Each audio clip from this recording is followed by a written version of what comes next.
Hey guys, this is Jaster Win here. Just a quick message before we get into tonight's regularly scheduled episode. We went ahead and split the KOR Live YouTube channel into two parts, the KOR Live After Hours and the KOR Live Gaming. So, just this being a friendly reminder to anybody that likes the gaming content, that's going to be going up over on the gaming channel. So, we will be putting the links in the description for the new channel as well. So, please go ahead and show it some love over there. Y'all have a wonderful night, and let's get into it.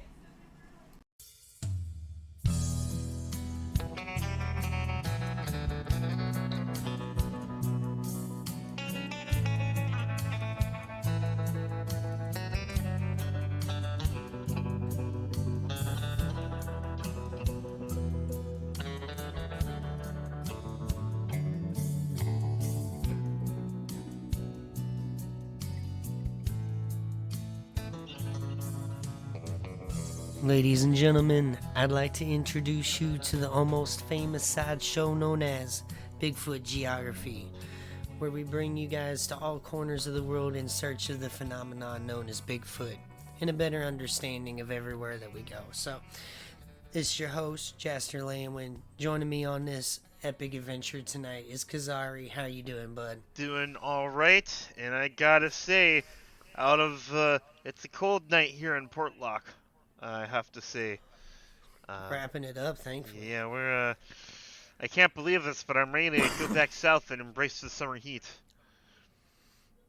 I don't know about all that, but I mean, I'm cool going somewhere else. Like, we've been up here for what, a good month now? Almost a month, yeah. Not bad. But we've And I gotta saved tell the you, best for last. I'm getting really tired of the random bouts of nausea that hit us out of nowhere, and the noise is coming from the woods at night. I've had enough of it. I told you gotta cook the wolf meat all the way, okay? Listen, I do. I make sure there's a nice char on that stuff, alright? I'm doing the best you can, you know what I mean? But, like you said, we're finally wrapping things up, and with that, we are getting into, northern Alaska. Possibly the hardest place we've ever researched for Bigfoot. Probably in the entire time we've looked for Bigfoot. Wouldn't you say, Kaz? Yeah. Like, oh my god. Sorry, give me 1 second. Sorry, it's cold in my room. I had to switch to my sweatpants. It's freaking ridiculous in here. I was dying. But northern Alaska is possibly the most remote place in the United States. Like, there's the same amount of people that live in my home county live in the top half of Alaska, which is insane. It's like the entire amount of most of the northwestern states. Mhm. Only having like a county of rural Indiana worth of people in it. Yeah, it's not great. So like documentation of this area is scant. Like even for like I was watching National Geographic, they've got like the gates of the Arctic National Park up there. And they get a lot of really good shots of like the caribou and the Dall sheep and everything that goes on up there in a part of those migration routes. But it's hard. Like there's polar bears up there, you know. But it's a remote, desolate taiga region. All right, so it's kind of hard to find people there, let alone people to experience Bigfoot out there if Bigfoot can even go out there. You know what I mean? Like that seems like a hard place to be for a mammal. You know what I mean? Mhm. There's not a lot of them out there, and the ones that do end up being almost specifically evolutionarily designed for the task at hand. Like the Dall sheep, especially. Like, did you know within like 4 days or something crazy, they can actually run up like 40, like more than like a 60-degree slope? Really? Yeah, like they can literally, like if they got to, they can like boop boop boop boop boop right up the side of a mountain cliff if they really got to, like within a week. Like it's ridiculous. And then like I say, you got polar bears up there. You got I'm not sure about lynx and things like that, but like there's a lot of seals out there. There's a lot of kind of semi-aquatic marine life. Yeah, it's not a lot out there. See, I believe the United States actually utilizes this area probably the most, and it's for Arctic training purposes, which makes sense. That's the perfect ass place in the United States to go get your troops trained for Arctic, like survival, Arctic warfare, whatever. You know what I mean? And you ain't gonna be bothered. Like, you think Russia's gonna send a bunch of dudes out there to go do something? Like, oh my god. Sorry, I'm getting comfortable. So, with that, along with the Gates of the Arctic National Park, you have this area is mostly dominated by the Brooks Range, which is the northernmost mountain range in the United States, and it actually has snow on its peaks all year round, which I thought was really cool. But this is also like the part of Alaska where you also don't get the sun for like a good part of the year. Yeah. So I understand it. Now, the other big thing about this part of the ecosystem that we really need to put into before we start going into Bigfoot encounters is the caribou population. Okay, so, Kaz, how much do you know about caribou? They're really fucking big. Yep, they're bigger than... I think genuinely they are the last living megafauna, if I remember right. So, like, they're not, like, moose big, but they are, like, they're big. I would say they are... There's probably more than a few things in this area that would be considered a quote-unquote megafauna. But they are the largest deer-like animal outside of the elk.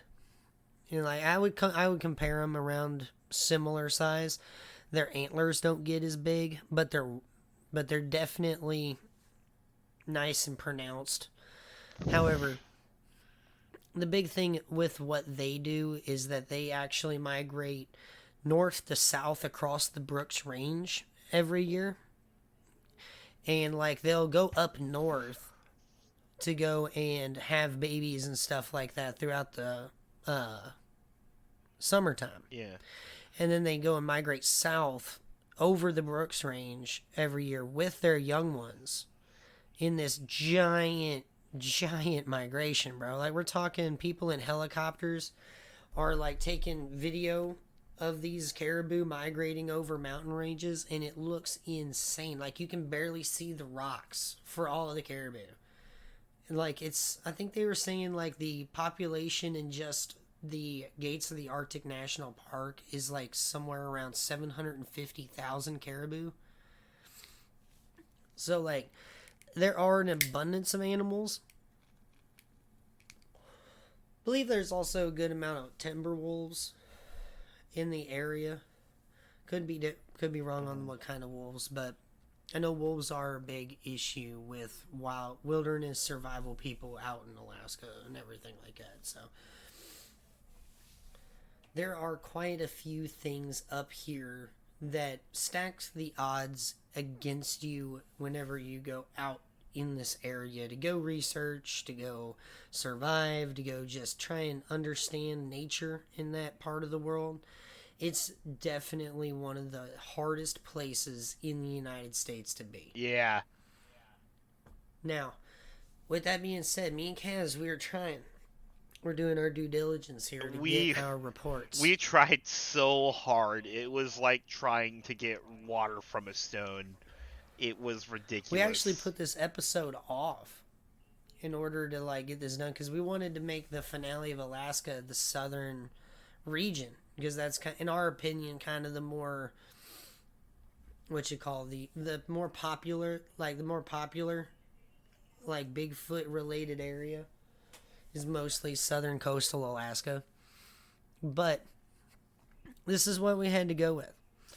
Now, one of the things that we wanted to kind of go into with this whole issue with researching here is kind of a thing that we came up with or an obstacle we approached when we started our research. So, there are quite a few databases in order of researching different Bigfoot reports and sightings that people submit. Now, one of the things that, for convenience sake or for just curiosity's sake, for investigative purposes, a lot of people are like, can we put all these on a map, right? Mm-hmm. And the BFRO kind of have a semi-working version of it on their website where you can kind of click on the United States or whatever and it brings up their category lists for that area. But nothing quite so much that you can literally like a GPS map. Until semi-recently, okay? With this, there's a new company out there called ArcGIS, which is a GPS software platform, which kind of integrates information that a company might need into a GPS-friendly interface, which is really neat, right? The thing is like when you start going into Bigfoot and you say, hey, I need a Bigfoot map, right? And you just Google it. You'll get a couple of these hits where you might get the BFRO map, you might get an ArcGIS map, and you might get two. Yeah. You might get a couple of different things here, and stuff starts to look weird. Okay, so while I was asking Kaz, please just keep looking for stuff, man, I was like, we'll expand the range a little bit to make things fit, just so if we can't find anything, we'll get it, right? And then, like, Kaiden thankfully reminded us of the Wayback Machine, which, after fiddling around with that, we were able to come up with some reports that we found interesting. However, for those that are not acquainted with such tools, if you look up at ArcGIS, some of these maps, especially the ones that are like a part of the ArcGIS training program, which I believe is a corresponding agreement with the BFRO to utilize information from their database to help create a training program to create one of these databases on ArcGIS. Okay, now that's a good thing because it helps get it all out, right? The problem is, when me and Kaz dealt with this earlier, there's some of these older databases out here, like the BFRO, like BigfootEncounters.com, that they're getting old. And links are starting to go dead. And all this other kind of stuff. Yeah, it's not great. So, originally this was going to be a investigation into, is this some sort of plagiarism or something like that, right? Or what's going on? Are people copying each other's homework? Are they citing things and then not giving proper citations, or what's going on? So I ended up getting in contact with the BFRO. Still haven't heard anything back from them because, like, I'm just trying to understand what's going on. And there's a particular account that I would like the opinion of the researcher on the case. So with that, we kind of just want to talk about making sure that whatever you do, whenever you're talking about Bigfoot, or if you're talking about science papers, like collegiate stuff, whatever, please check your sources. Yeah. Because, like, you never know what you might get into. So, with that, let's go ahead and get into some fun stuff, okay? Because, like, I'll tell you what, after about a week and a half of trying to figure out what's going on with this whole ArcGIS situation, which, like, what it looks like, I thought a lot of things trying to figure out what's going on here. This is just a company trying to sell a program to companies. You know what I mean? Like, hey, you need, like, say McDonald's needs to know how to freaking filter how many store locations they have and how much volume sales they have and all that other kind of stuff. It's something they can easily plug into a database and they can have an interactive map, right? Yeah. So in order to make a positive, like, case study on how this would work, they utilize the BFRO or something. Not entirely sure. Like I said, I've reached out for comment and I've not received any rapport back. However, I did what I could. I tried to get into contact with somebody. I left a message at their main office and we still haven't heard nothing. So, not too surprising given how busy we know the BFRO is. They are always getting calls and reports and stuff like that. We've had this conversation about them a couple times, and that it's an organization that you know, it's not for lack of trying, but they're undermanned and underfunded for something that is trying to do something of the scope that they are attempting, which is why. Uh, but it is also important to remember that regional research groups are important too. While a national, collective like the BFRO is great, they are a fantastic resource. There's all sorts of stuff to read on their website. Your regional groups get the best results because they know their areas and they know their squatches. We love you, Woodhead Conservancy, and also, what was the name of that one that operates in like Louisiana and like Mississippi? oh, Gulf Coast Bigfoot Research Good Organization. Gulf Coast Bigfoot. Those guys are fantastic as well, especially because Yes. they deal with problem animals. They scare squatches off of properties, which is still fascinates me. So Oh, dude, I love it. yeah, Like, I'm. It's such a shame that that TV show only got one season because me and Jaster, they had a TV show. Uh, it was was it Killing yeah, Bigfoot or Hunting Bigfoot? it was called Killing Bigfoot. Yeah. Uh, it was just a one season series. It was a and it's a shame because it was some really good stuff. We really liked the way they approach things. But And it was like ex law enforcement, like yeah, ex hunter, like I yeah. mean Hmm. hunters, like ex military. Like I mean, this wasn't just a bunch of just hillbillies in the woods, Nah, for nah, all nah, good. nah. So I did like that quite a lot. Yeah, we Like, ate it up, but unfortunately there was only one season, and going back to finding Bigfoot just wasn't as appealing after that. no, no, it wasn't. So, but anyways, so here's our story. Here is the three stories we could dig up from northern Alaska. I'll start off with mine. Well, if you've got two, I've got two, so I think Oh we got four. no, I've only got the one. Okay. The other ones I found were in southern Alaska.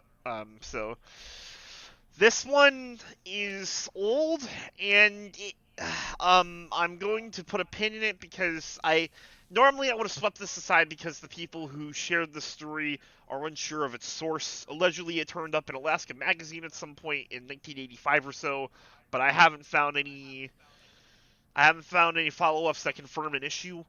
So it's really short. Supposedly, a pilot either in Nome, Alaska, or Bethel, Alaska, which are both. That's pretty up there. Well, Nome is further north. Bethel is further south. That's a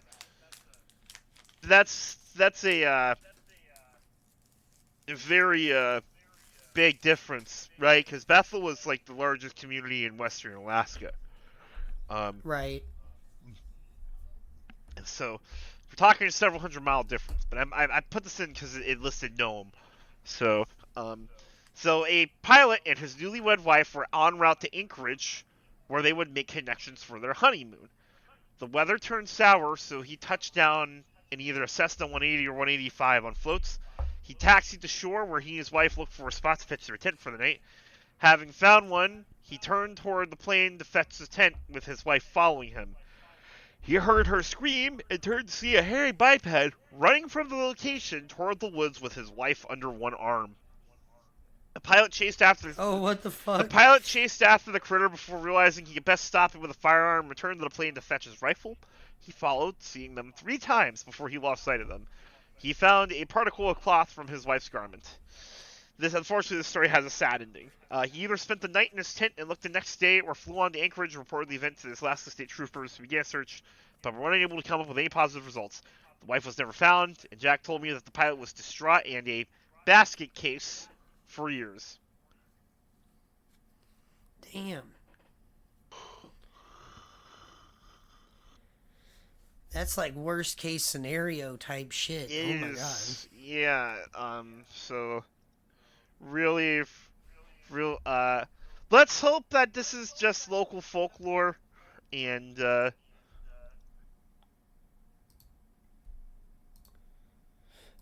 It's not something crazy. Not an actual case. No. That's real But I mean, heartbreaking that right goes there. back. I mean, there are a lot of reports from Native Americans about how they used to abduct kids and women. Like, I don't know. And, like, I've been seeing a lot of stuff. Like, I've been watching a lot of documentaries, and they've got more than a few times up in Alaska where they at least feel like when there's a woman around, they get at least different kinds of activity, not necessarily more. Like, you'll get more, like, vocalizations rather than knocks or something like Yeah. that. Yeah. However, God, like I said, that could you just imagine being like, I don't know, one of these tribe men being a hunter or whatever and accidentally wounding this thing and then coming back home and then like talking to everybody about it. Next thing you know, he's making off with your wife. Yeah. Like, oh my God, it'd be insane. That'd be a basket case as well, you know. So we got two more. Like I said, these are ones that we were able to verify with the Wayback Machine. So these are the ones that were originally submitted to these websites, if I recall correctly. Right, Kaz? That's at least how I did it. It is. I went to like the first one. That, yeah. So we are. Yeah. So that was the one I had. So you've got two, you said. Yes. So like the one I got, I got two. So I'm gonna save the best for last. Okay. The one that I got, there's the warm-ups, comes from the Kobuk River, which is like in northwestern Alaska, kind of considering. Yeah. It's on the south side of the Brooks Range. Honestly, outside of like ice break villages and fishing villages way up on the northern side, there's not much going on up there. It's called like the Northern Slopes and everything like that.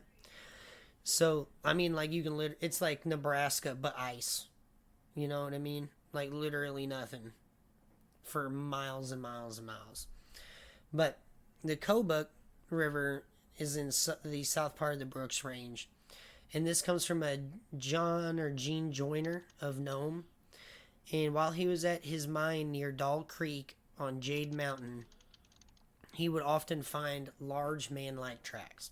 So one day, he finally faced the creature that had been making these tracks, and he shot, quote-unquote, an upright walking bear in the back, killing it. Okay. So Joyner found the thing, looked it over, and it looked human to him. And he didn't know what it was, and he became afraid, so he cut it up and threw it in the river. Okay? Classic Bigfoot blunder. Yeah, the classic. You fell for one of the classic blunders. You know. Like, we'll get into it, but a Bob Larson, Bureau of Land Management area manager in Nome, had the story firsthand given to him by this Gene Joyner in 1973. However, this report was originally, actually was in 1966 when this happened. So some time had went by before he actually submitted this to the Bureau of Land Management. And this was a report that John Green had been given by Bob Betts by letter. So, at the end of the day, John Green, he's done a whole lot of good work getting a lot of reports for people and actually verifying them and things like that. So if you want to get into the work of a really good cryptozoologist, he is one. However, you want to get into a Bigfoot blunder? Yes, please. When people allegedly shoot him and then they're like, it looked too much like a man, so I had to bury it, or I had to get rid of it, or something. You know what I mean? Yeah. I find that a hard thing for me whenever it's like, man, I think a dead Bigfoot body is like the single most wanted thing by the American public. Like, You know what I mean? At least in the Bigfoot Oh, conversation. absolutely. A body would Like, legitimize the conversation. That's like that is. I think we've talked about how like you know. Yeah, sure. There are people who have their ethical concerns about shooting one of these things, but like until there is a body produced and we have solid evidence, it's not going to be seen as legitimate. Right now, there's a I think I showed it to you, but MK Davis got his hands on the master tape of the Patterson film. yes, you were showing me that, and they're actually able to lift the actual original footage. And it's in the process of getting remastered, and he's been posting frames from it, and it's some eye-opening stuff. So it's gonna be really nice to see that film without the bleed and the burn, the cigarette burns and the and all that stuff. Uh, Oh my god, you ain't lying. Like, I think this is it's going to be one of the biggest moments in Bigfoot. oh, Like, absolutely, in the, for the 100%. longest time. But like I think we also have to brace ourselves, you know, because we're going to see Patty in high definition, uh, and we're gonna get the answer. Was it genuine? I want to believe it is, just because it's stood the test of time. But there's that little inkling of fear. There's that doubt. So I'm wondering because, in my opinion, it's never been proven to be a hoax. There's never been a receipt given. mhm, We've never really found the actual suit. mhm. You know what I mean? Like, you got a whole bunch of people with hearsay versus these people that have this photo, like this video, Yeah, that they believed in it. yeah. So, like, I think this is going to be a testament. Like, I don't know. We will see. My hopes are in the Patterson Gimlin camp for sure. However, I don't know if anybody would ever, like, if this would ever convince somebody that is in the Bigfoot isn't real camp that they couldn't, whenever we lifted the originals, perchance prove that it wasn't a suit. Like, it was just a dude in a monkey suit. I feel like that would be an easy thing for everybody to just file away in their mind. But, like, there's going to be a lot of people that if they can't, like, outright prove that it was a dude in a suit, they're still going to be like, I don't know. I can't deal with it. You know what I mean? Well, there's going to be a lot of people that are like, I kind of been telling you this. But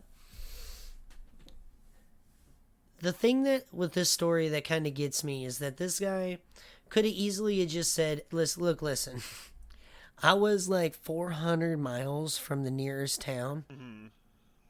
I just cut it up and threw it away. Because I wasn't going to eat the meat. Yeah. Because the meat wasn't good. Yeah. Or something. You know what I mean? Like, he could have said or done any certain thing, but like, he was okay. Hear me out. This is gonna sound crazy. This might sound psychopathic. Not condoning this behavior in any one way, shape, or form. But if I got happened upon by a singular thing that I thought was a bear, and I shot it, and it looks like a man, and there was just one of them, and I'm the only one of me in 400 miles. Like, I don't know if I'm that worried about the police Yeah. more so than I'm worried about whatever it was trying to return to, at the least. Or, like, at least the reprimand of police whenever I was in a situation out in the woods, out in survival, where I was trying to defend my own. I can explain that to a police officer. Like, I was trying, like, I thought it was a nuisance animal. Like, and that obviously doesn't look like a dude on first glance, does it? You know what I mean? Yeah. Like, sitting there with the body, so, you know what I mean? Like, pointing at it with, like, talking to the cops. Like, I feel like you could explain that. Like, why would you go immediately to, oh, I didn't know what it was, so I was afraid, and I cut it up and threw it in a stream. Yeah, right. Like, that's goofy. Like, do you think the government was just going to fly down in helicopters? Or some crazy paranoia way out there in the middle of the woods get to somebody? Like, it's possible. Like, the isolation does affect people in different ways. Yeah. I will say. Yeah. But I did say that particular part was a little weird to me. But I did think that was a good one, because, like, this was one of the few things we found kind of north of Nome. Yeah. I think Nome and Fairbanks was this weird border where you didn't get much north of those cities. However, you want to get into the good one? Please. You want to get into the one? Please. Special Forces Bigfoot. Please. I finally got to do something. So, Please. little backstory here. So this was the report that spurred the whole ArcGIS thing, the whole rabbit hole I went down.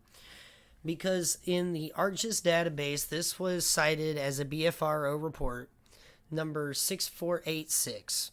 And when I went to go click on it, this was a link that wasn't fully pasted into the database correctly. And I had a hard time looking at it, and I had a hard time finding it. So what I ended up doing was trying to find the URL link destination, copied that thing, throw it in the Wayback Machine, get all that kind of thing out, and here we are. Okay? So, this is Barrow County, Alaska, spring of 1988. Okay? The Special Forces team was flown by helicopter. I'm basically trying to read this verbatim. Yeah. As it was posted originally on the website. Yeah. Okay? So, let's get into the mood here. The team was flown by helicopter out of Wainwright Air Force Base in a southeasterly direction for about an hour before being dropped off in the wilderness for an orienteering exercise lasting several days. The location is north of the Brooks Range and south of the region of the National Petroleum Reserve.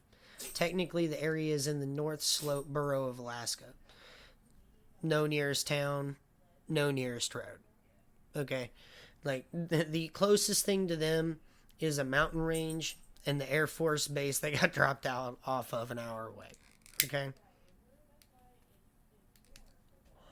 So, the person that submitted this report was the team captain conducting a strategic reconnaissance training mission in Alaska. There were 11 soldiers on the team and these were not new recruits. These were seasoned Special Forces operators. They were wearing rucksacks and walking through deep snow in a wooded area with cross-country skis. As we approached an area where the woods were too thick to go through on the skis, I decided to walk ahead on snowshoes with 2 other soldiers to check out the way ahead. After walking about 200 meters into thicker woods, we came across a set of tracks that immediately drew our attention. The tracks were obviously of a 2-legged creature walking through the woods on a course perpendicular to our own. The human tracks of any kind are extremely rare in that part of Alaska, but these were particularly unique due to the length of the stride and the fact that there were no crushed snow on either entry or exit side of the holes. So that means, like, whatever it was picking its foot straight up and down out of the holes. Mm-hmm. So they stopped to investigate. Yeah. When they took off their snowshoes, they sank 2 feet deep into the ground. Good grief. Okay. When they attempted to take a step in the deep snow, they left an area of crushed snow on the entry side of the hole and then crushed the snow again upon taking our foot out of the hole to take the steps. So they were creating an exit and entry side of the burrow. There was no way someone of their size was actually able to pick their foot up enough to do that. Right. So their feet made a drag mark in the snow as well, no matter how hard they tried to extract the foot without touching the surrounding snow. Good grief. The best any of us could do was a stride between steps of about 1.5 feet. The tracks we were looking at had a stride of over 5 feet between steps, and the left of the snow of both entry and exit from the hole totally untouched. So whatever it was able to do a 5-foot step and then pick its foot up directly in and out of the hole.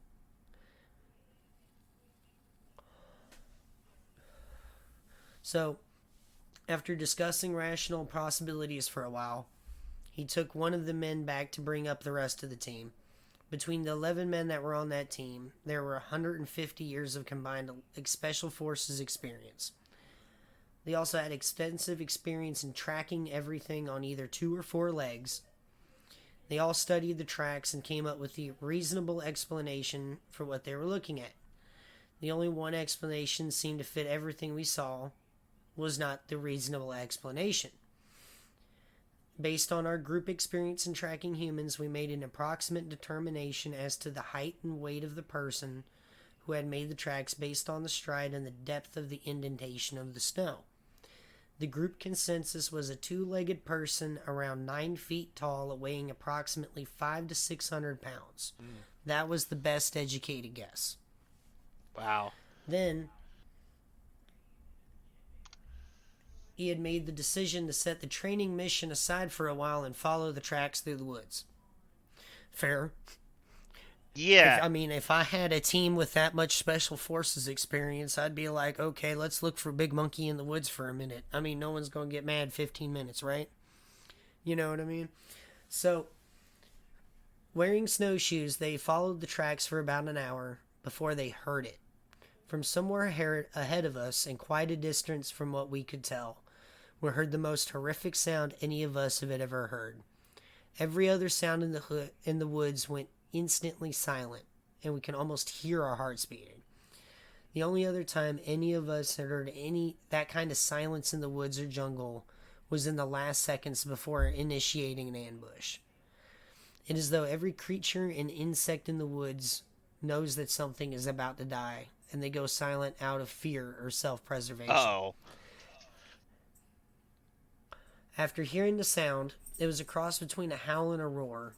My team sergeant, the most senior and experienced member of the team, stopped me and asked, "Sir, speaking for both myself and the rest of the team, we really do not want to know what's on the other end of these tracks." And this was surprising to me that, though in all their years in Special Forces, these men had never expressed a fear in anything on 2 or 4 legs. He said he understood their consultation and agreed to resume the original mission. There was also a general consensus not to discuss the incident with anyone upon our return. Mind you that we were on a training mission, did not have live ammunition, so any eventual confrontation with whoever or whatever made those tracks would not have been without a great deal of danger. Yeah. Our curiosity to know what it was that made the tracks was overcome by the reality that we were no match for it, and more importantly, we did not really want to know what was at the end of the tracks at the end of the day. The tracks in the snow are much easier to deny and ignore than actually seeing what made them. My soldiers and I were afraid of what we heard and saw, and the soldiers didn't want to know. Yeah. And so the tracks stayed on the military crest of ridgelines and in low areas as much as possible. The only times the tracks crossed a ridgeline was in a saddle where they could not be seen. The thing which struck us as odd, while that the tracks depicted someone far too large to be human, whatever was making the tracks was moving through the woods exactly as one of us were if we were conducting an escape and invasion mission. Huh. Whatever it was knew the land, as it maneuvered by bypassing clearings before they came into view, and making concentrated effort to remain unseen. I still think that the sound we heard was intended to warn us to back off and not to follow it. I have thought back on that incident hundreds of times and wondered how it would have turned out if we proceeded to follow the tracks. There are pros and cons to both sides of the issue. As for me, there are just some things that cannot be denied. Since then, I have had a very healthy respect for Sasquatch. Yeah. And also noted there were no denying the tracks and what they meant. As for the sound we heard, it was like nothing any of us had experienced in all of our years in the various woods and jungles around the world. Other witnesses, 10 Special Forces soldiers, and in times and conditions, it was middle of afternoon, clear day, not snowing, temperature around freezing. The environment was a thickly wooded area, rolling terrain. Now, the follow-up report was by the same BFRO investigator, Dr. Wolf H. Fehrenbach, from our last episode. Now, this extraordinary, concise report, he says, is undoubtable in the northernmost record of any Sasquatch observation he's ever seen. By far the northernmost. Yeah. An unverified report stems from Unakali, about 5 degrees of latitude. Shadow, what in the fuck? Down. Thank you. So, sorry, we're going to have to cut that out. The footprints were very large and essentially round, presumably from large snow adhering to the hair of the sides of the foot. The witness could turn his boot with inflatable Mickey Mouse overboots like sideways into the footprint. So this was a very wide foot, as well as very like long foot. Yeah. So the witness described and imitated partially the singularly guttural, angry-sounding growl scream at a deep pitch. So, I tell you what, with all those bears out there, you wouldn't think one of them didn't have live ammunition. Right. But, like, at the same time, it was only an hour away, and they had a helicopter. So, like, I guess the bear would get at them, and they would have the fucking helicopter come in, you know what I mean? But, I don't know. That one's a wild one, I would say. Yeah, absolutely. It didn't seem very exaggerated. No. Like, you know how sometimes with these Bigfoot reports, when they're long like that, there's a lot of embellishment? Yeah.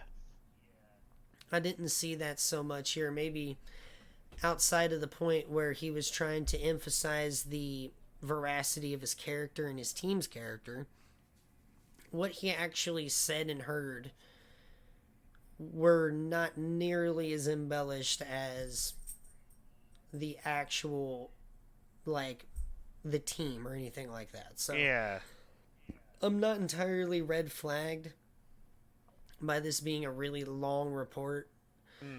Yeah. So what he did say that I found extraordinary, though, is that this is the northernmost report In the BFRO any Sasquatch archives. Any Sasquatch observation, to his knowledge. Really? Yeah. So, like, it does seem as though, in our research, that the southernmost region definitely seems to be the place to go squatching.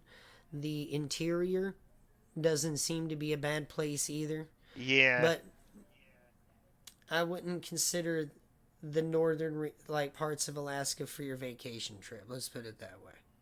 I mean, like not only I'm sorry. Is it just so inhospitable, but like we looked everywhere, right? We searched every archive we could find, stuff like that, and these four between the two of us. Yeah, actually, yeah, three. These three were between the two of us were the only things we could turn up, which is usually we have our pick. We have plenty to pick from in a given region. Especially Southern Alaska. Southern Alaska had a lot of encounters to pick from. We talked about that when we covered that area. But oh my god, I will say though, I couldn't even find the fake ones. No, yeah, you know. Yeah, I mean? I will say though, we got a damn good one because one, not only is this the furthest north one, but it also is a military encounter. Yeah, that one's wild. Those are high value sightings right there. And it was verified by the BFRO, which is even better. So the guy actually got in contact with the guy. You know what I mean? Verified that he was who he said he was, everything like that. So this guy believes what he says. So, with that, I think that takes an end to our Alaska journey, baby. So, Kaz, have you thought about where we should go next? I remember I mentioned offhandedly to you that there's an individual out in the Mojave that I think you would be very interested in. Now we're gonna have to convert the boat, put a 4-wheel drive on this sumbitch. You know what I mean? But we're gonna go sailing. Yeah, that's right, baby. Like Avatar. We're It's Sandland, you know. Pour one out for my boy Akira Toriyama. But these, I kind of am in the headspace to go to that because we had a military encounter in this, and this one in particular is seen by military watchmen, and Okay, it spooks them. So not a and problem. we'll So we can we'll go kind ahead of and get to get get in. into the conversation of why do Bigfoots, get drawn to military and nuclear installations again, and we'll get to yawn, and we'll really get to kind of dig into the meat and potatoes of that, and uh, really, because this is a unique one, Jaster. That's the thing. Uh, this isn't just there's a Bigfoot out in the desert. No, there's a unique trait to this one that really makes it interesting. What's it do? We can It's got leave it on a it's cliffhanger. got glowing blue eyes, It's got fucking blue glowing eyes, like it's on Spice. glowing blue eyes. The fucking Kwisatz Haderach of Bigfoot, bro. What the fuck? What's you control the spice, you control Arrakis, baby. No shit. He's out in the middle of there snorting spice in the middle of the desert, bro. Yeah, man. So unfortunately, this is going to be our shorter episode, but I'm okay with it being sub 1 hour because this is part three of a three-part series, and overall, this is going to be in the neighborhood of about 3 hours of content covering this entire state. So I'm okay with leaving it off here. I We usually try to hit our hour-long mark, but I mean, what else is there to talk about, man? Like, we milked this dry, and there wasn't a lot to go off of in the first place. So, We'll definitely be going on to richer waters here soon, yeah, everybody. So, if you like this episode of Bigfoot Geography, make sure to hit that like button, comment, subscribe, all that good stuff. We appreciate everybody for sticking around, and thank y'all for joining us tonight. yeah. All right now, this is Jaster laying Win with KOR Live. Bye Bye bye. bye.